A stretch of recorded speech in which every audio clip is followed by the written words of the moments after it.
When a man skips breakfast, he'll lose weight, reduce inflammation, and lower his cholesterol, so the science says. When a woman skips breakfast, she'll increase her stress hormones, decrease her fertility, slow her metabolism, disrupt her menstrual cycle, increase her chances of weight gain, and be more moody than usual. I do not recommend intermittent fasting for women, but honestly, I don't recommend it for men either. Sure, the studies are impressive, but most people who try it get way too hungry and overeat. Wow, okay, let's just pause right there. That clip right there, it perfectly embodies the biggest and most frustrating myth in weight loss.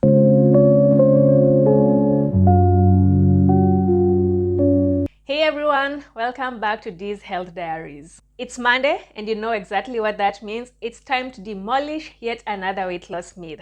And if you're new here, a special welcome. My name is Daisy, aka Dee.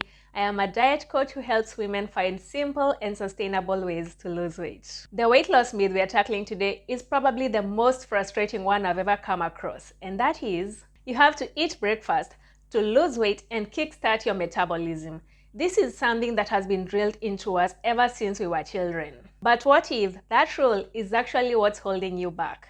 Today, we are cutting through the noise and we're going to debunk this weight loss myth that you actually have to eat breakfast in order to lose weight. We will cover where this myth comes from, why the science disagrees, and how you can actually manage your weight loss journey with or without having breakfast. Let's get started. Before we dismantle this weight loss myth, let's be fair. The reason it's so prevalent is because it sounds so logical. Here are 4 reasons why this weight loss myth is so deeply ingrained in our culture. First, the metabolism kickstarter idea. This is the classic argument. The idea is that eating signals your metabolism to turn on. The fear is that skipping breakfast leaves your body in some kind of sluggish, calorie-hoarding state. And we have been led to believe that without a specific mealtime alarm, our internal engines just won't work as successfully and as efficiently as they would if we were actually having breakfast. Second, to prevent overeating later. Many people skip breakfast, and by the time it's lunchtime, they are hungry and they feel this urge to overcompensate for the fact that they did not have breakfast, and they end up binging on their lunch and they end up eating more than usual. And to put this into context, I'll show you an interesting video that I came across on TikTok. Fair warning, the video is a bit long, but you'll see just why it's important to watch the entirety of it. Skipping breakfast any day of the week is not so great for you either. Studies have shown that people who skip the first meal of the day tend to eat more calories throughout the rest of the day. Their bodies begin making hormonal changes that contribute to their continued overeating. This habit leads to obesity, diabetes, high blood pressure, high blood fats, inflammation, depression. But skipping breakfast also increases heart disease. A Harvard study found that people who skipped breakfast were 27% more likely to have unhealthy hearts. Prolonged fasting, meaning not eating from when you go to sleep at night until well into the next day, every day, causes an increase in diastolic and systolic blood pressure, blood concentrations of insulin, triglycerides, free fatty acids, and LDL cholesterol, and decreases in blood concentrations of HDL cholesterol. Based on studies like these, as well as the fact that people find that they often overcompensate for not eating breakfast, they conclude that breakfast itself was the necessary defense mechanism against their excessive hunger. And at face value, it makes sense. But as we'll see in this video, this is not a case of a failure of biology, but instead it's a case of a failure of management. Third, child education and habit. Now for this logical reasoning, it's more of an emotional anchor. Think about when you were growing up. Back then, teachers, parents, health campaigns all had the same messaging. If you wanted to be strong, if you wanted to be healthy, you had to actually eat breakfast. And this became ingrained in us. Breakfast was seen as the most important meal of the day, and as such, it became a fundamental part of our day. It was not something that was breakable. It became something that we had to do if we wanted to be healthy. And when it comes to something that's a lifelong rule that you've always followed, it's very hard to break that habit. It feels like you're letting go of a fundamental habit. And fourth, let's talk about the cereals and food industry, because this is where it gets interesting. I'm talking Kellogg's, Weetabix. Think of your favorite cereal. Let's be honest. For years, companies that sell cereals have invested a lot of money and time in advocating for the health benefits of eating breakfast. They talk about why eating breakfast makes us stronger. They talk about how it helps with our mental focus. They talk about how it even makes us happier. If you look at those cereals adverts, you can't help but feel a bit giddy when you see them. It's all the marketing. It's the psychology behind it. Breakfast is something that you cannot skip. And because they've invested so much time and money in this, as well as funded so many studies on breakfast, it's become easy for them to conflate the wellness idea behind breakfast with the need for their specific products. You think of breakfast, you think of your favorite cereal, and then you think of the health benefits that come from it. To be honest, it's an amazing marketing achievement. I mean, you're talking about the fact that people think about your company when they think about breakfast. But as much as it's amazing as a marketing achievement, it's not science. At this point, we've seen some of the reasoning that people use to push the idea that breakfast is important for weight loss. And to be honest, it can be a bit confusing. And to put this into context, I have a very interesting video for you to watch. I found this again on TikTok. TikTok really has interesting videos. Like the previous video, this one is also a bit long, but it's also just as interesting. Listen to what she has to say. I don't know who needs to hear this, but you're skipping breakfast and it's not doing you any good. Stop skipping breakfast. There's a lot of people online telling you don't eat till 12, don't open your fasting window until 10, 11, 12. It's wrong. Listen to your body. If you listen to your body between the hours of, once you're awake, between the hours of 7 to 9 a.m., usually for me it's around 8 a.m., you will feel this gurgling in your stomach as long as you didn't eat after 6:30 p.m. the night before. The gargling only comes if you did not eat after 6:30 the night before. Okay, let's hear more of these. Your stomach will gurgle. That gurgle is your hormones asking for food. Us women, we need food by 9 a.m. every single morning, or our hormones become imbalanced. Stop skipping breakfast. Okay, see? That video tells you not to skip breakfast, but it also includes a very specific, rigid, restricted eating window, which says that you're not supposed to eat anything after 6:30 p.m. the previous day if you want to get that gargling by 9 a.m. the next day. And that means that you will be in a fasted state for 14 and a half hours. Now, this is exactly why diet advice gets so confusing and contradictory. Now let's look at the scientific reality. From a purely weight loss perspective, here is why that confusing, restrictive dieting advice is completely optional. Again, we're talking about whether you actually need to have breakfast in the morning. So combining this video and the other videos that I've shown you and all the other weight loss advice that's out there, let's talk about why you can actually skip breakfast. 1. Calories in versus calories out.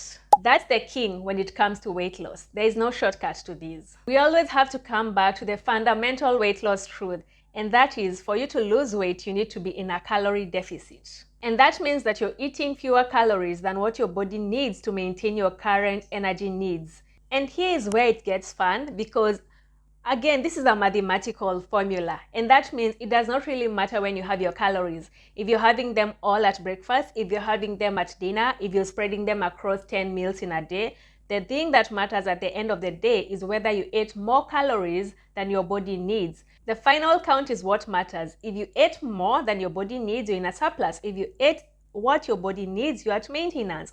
And if you're trying to lose weight, then you will have had to eat less than your body needs, and that will put you at a deficit. That's what matters. It does not matter whether you had breakfast or not. Number 2, no significant metabolic boost. I know, breakfast is supposed to be this meal that kickstarts your metabolism, but as it turns out, science has a different perspective. Despite the weight loss myths out there, scientific studies have shown that eating breakfast does not cause a significant metabolism boost.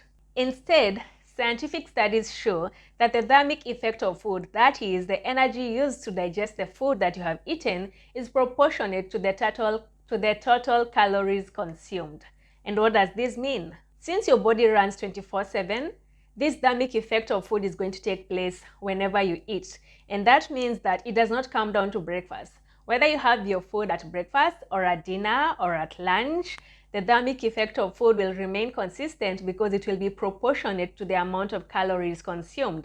And just like we said with the calories in versus calories out, that does not really come down to a specific meal time. So whether it's breakfast, whether it's a snack, whether it's dinner, it really does not matter. Number 3, let's talk about the poor choice trap and why that can lead to weight gain. And here we're going to zero in on breakfast. In the previous videos, there was this emphasis on the fact that skipping breakfast can lead you to overcompensate for that lack of breakfast by eating more calories in later meals. But science actually shows that the converse can also be true. Now, bear with me here.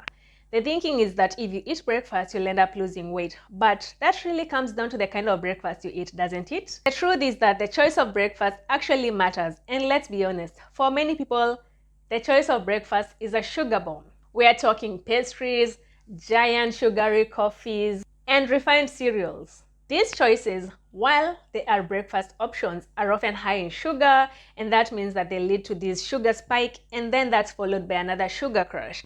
So people experience this increase in energy followed by a crash in their energy levels, and they often need to go and look for more food that will account for this drop in their energy levels. So they end up with more hunger and more cravings around the mid-morning, and guess what they look for? More cereals, more pastries, more giant sugary coffees, and at the end of the day, they end up consuming more calories than their body needs, and they end up in a surplus. And yes, they had breakfast, but they're still gaining weight. So as much as this will not account for everyone who has breakfast, of course, there are people who choose very nutritious breakfast. The truth is that having breakfast does not mean you will lose weight, because the choice of breakfast actually determines whether you'll be in a calorie deficit, whether you'll be at maintenance, or whether you'll be at surplus. And truth be told, if your goal is weight loss, it's better to skip breakfast than to go for these empty calories. So comparing the two, yeah, skip breakfast if your choice of breakfast is that bad.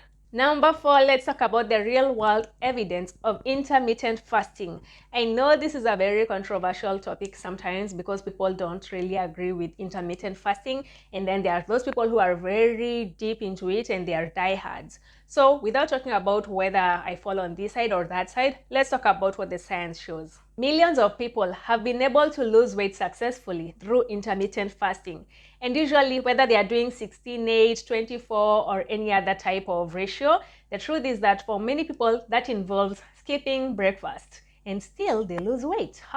Now, this successful, widely accepted form of dieting shows that skipping breakfast can actually lead to weight loss, and that not having breakfast does not mean that you'll end up gaining weight. In fact, for many people, the simple act of skipping breakfast facilitates the calorie deficit. It makes it much easier for them to be in that deficit because they don't need to be eating food at that time. Again, whether you're doing intermittent fasting or you're eating throughout the day, what counts is calories in versus calories out. But for some people, omitting one meal of the day makes that calorie deficit much easier to achieve, especially for people who are not counting calories. And that brings us to the end of that segment. Now let's get into the part that I enjoy the most. So what's the takeaway? The good news is that you have total flexibility, as we have seen in the previous segments. Now, what does this mean? The key to weight loss is consistency and sticking to a calorie deficit. The next few strategies I will share are the kind of simple and sustainable measures that I use in my Better in 90 program, and these are designed to help you find a way of eating that fits your lifestyle without feeling restricted. You get to choose the path that feels right for your body and for your life. So if you wake up feeling nauseous in the morning and you don't like eating breakfast, that's okay. If you're the kind of person that cannot leave the house without eating breakfast, that's okay. Because as we have said, it's all about flexibility. Now let me give you 2 options. Option number 1, if you do like eating breakfast in the morning, as we have said, there's that poor choice trap where people end up eating high sugar breakfasts. We're talking about pastries and high sugar coffees and cereals. So that's not what we want to do. If you're going to eat breakfast, what you want to do is focus on fiber and protein. The idea here is to make your breakfast work for your goals. Prioritize the foods that are rich in fiber and protein. We're talking about things like oatmeal, we're talking about Greek yogurt, eggs, even food. You can have a bowl of lentils and rotis for breakfast. And the idea here is to keep you feeling full and to meet your protein goals with every meal that you take. And these satiating foods, these foods that help you feel fuller for longer, will not only help you meet your macros and your micronutrient goals, but they'll also help you feel satisfied until lunch, which will get rid of that need to snack. Of course, you can always grab a snack here and there, but if you're eating foods that are high in fiber and protein, you will find that your need to snack greatly reduces. And most importantly, you will avoid that mid-morning crash that comes after you've had a high sugar breakfast. Secondly, be very mindful of calories. The truth is that people often equate healthy foods to low calories, but that's not true. Even when you're eating very nutritious foods, you're having your avocado smoothies, you're having your granola bowls, you're having things that are considered healthy in the ideal world, in the wellness industry, they can still be very heavy in calories. They can still be very high in calories. So if you're going to eat breakfast, you have to work with a calorie budget. If you know that your calorie budget is 2,000 calories, don't eat the whole 2,000 in one meal, unless you're doing one meal a day. So then that will be okay. But if you're not doing OMAD, then you'll need to spread out those calories throughout the day. You need to work with a specific calorie budget so that you make sure that as much as you're having breakfast, you're not spending all your calories on one meal. Now let's talk about the people who like skipping breakfast. Those who don't like breakfast for any reason that's out there, whether that's because you're busy in the morning and you don't have time to eat, whether that's because you feel nauseous. I have many people telling me that they feel nauseous when they eat breakfast in the morning. Whatever the reason is, there are 3 things that you can do. Number 1, do not force it. I see this messaging out there where people are told even if you're not hungry, you should eat. The truth is, if you're eating and then you feel nauseous, or you eat and you feel lightheaded, or you eat and you feel comfortable, there's no need to push food down your throat.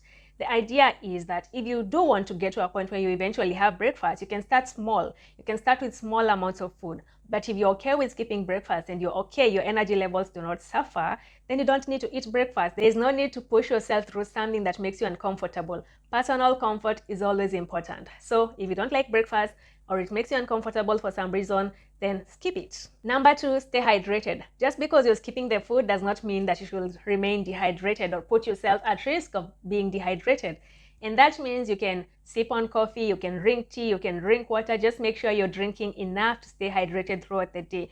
Because as people have said very often in the past, that sometimes hunger can mask itself as thirst, but you don't want to get to a point where you actually feel thirsty. So even if you're not going to eat breakfast, stay hydrated by drinking something that's low calorie and something that you actually enjoy, whether that's flavored water, whether that's your cup of coffee. We're not talking about those sugary coffees, the ones that have been dubbed diabetes in a cup. No, we're talking about low calorie drinks. Drink something that will help you feel hydrated as you cruise through that morning. Number 3, do not overcompensate.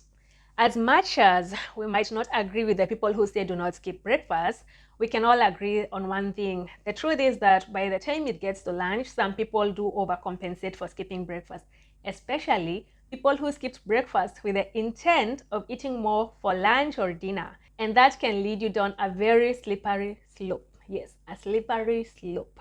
And what do I mean by this? Yes, skipping breakfast will give you some headroom when it comes to your calories. So let's say you eat 2,000 calories in a day and you skipped breakfast. That means you have 2,000 calories to spread through your lunch and your dinner, which is great.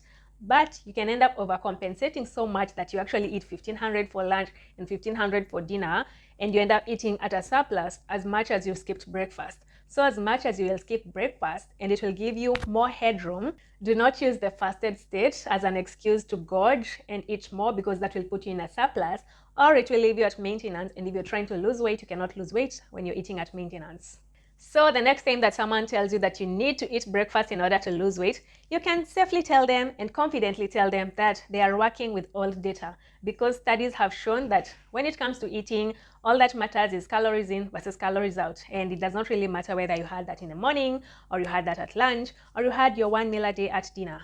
What matters is flexibility and, of course, personal comfort. And what works for one person will not necessarily work for the other person.